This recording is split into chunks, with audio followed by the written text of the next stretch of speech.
कौन कीमत करते ना शादी राजा जी। जाते जनती की हवा हो, जाते जनती की हवा अपराधी राजा जी।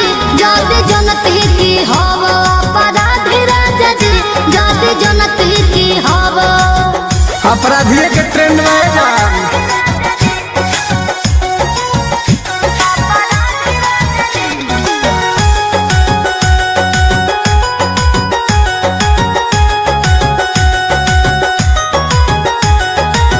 सोचलो न कैसे रहे तो हर में हरे करलो टेंड रोज खाना को चोरे।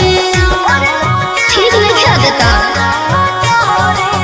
कलम के जगह धरवले हथियार हो। अच्छा शुरू के रहले हमर बाबू खून खार हो। सुना।